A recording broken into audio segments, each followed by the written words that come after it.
तो अमेरिका और ईरान के बीच बातचीत अटकी हुई है। दोनों ओर से डिप्लोमेसी जारी है। ट्रंप ने साफ कर दिया है कि अमेरिका बातचीत की गेंद ईरान के पाले में छोड़ रहा है। अगर ईरान को जरूरत है तो फोन करे और अपना प्रस्ताव रखे। उधर ईरान ने पाकिस्तान के जरिए अपना नया प्रस्ताव अमेरिका को भेज दिया है। ईरान का मकसद फिलहाल होर्मुज पर कब्जा जमाए रखना और परमाणु मुद्दे को टालकर अपनी आर्थिक और सैन्य घेराबंदी को खत्म करना है। ईरान के विदेश मंत्री ने कहा है कि परमाणु मुद्दे पर बाद में बातचीत हो सकती है। यह अमेरिका के लिए एक बड़ी चुनौती है क्योंकि ट्रंप की पहली शर्त ईरान को परमाणु हथियारों से दूर रखना है।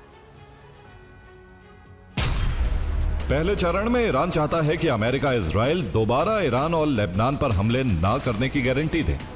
दूसरे चरण में होर्मुज के लिए एक नई कानूनी व्यवस्था और प्रबंधन पर चर्चा की जाए, जिसमें ओमान को भी शामिल किया जाए। तीसरे चरण में परमाणु कार्यक्रम पर वार्ता की जाए। ईरान होर्मुज को एक सौदेबाजी के तराजू के तौर पर इस्तेमाल कर रहा है। वो चाहता है कि इसके बदले में उसके जहाजों पर लगी नाकाबंदी हटाई जाए। ईरानी विदेश मंत्री अरागची की ओमान यात्रा भी इस बात का संकेत है कि ईरान इस क्षेत्र में एक नया कानूनी सिस्टम लागू करना चाहता है, जिससे वो भविष्य में इस जल मार्ग पर अपना नियंत्रण और मजबूत कर सके।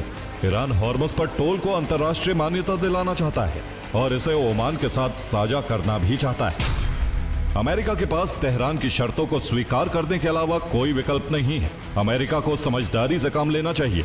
यूरेनियम संवर्धन के अधिकार को मान्यता दी जाए, युद्ध के हर्जाने का भुगतान किया जाए, होर्मुज पर ईरान के प्रबंधन को अंतर्राष्ट्रीय मान्यता दी जाए।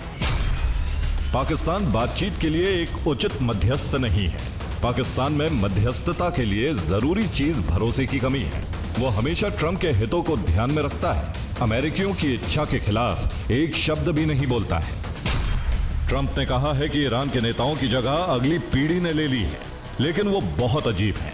नहीं पता कि हम किन से डील कर रहे हैं। ईरान पूरी तरह खत्म हो चुका है, लेकिन खतरा बाकी है। अब अगर ईरान को बात करनी है तो वो अमेरिका आ जाए या फिर हमसे फोन पर सीधे बात कर ले।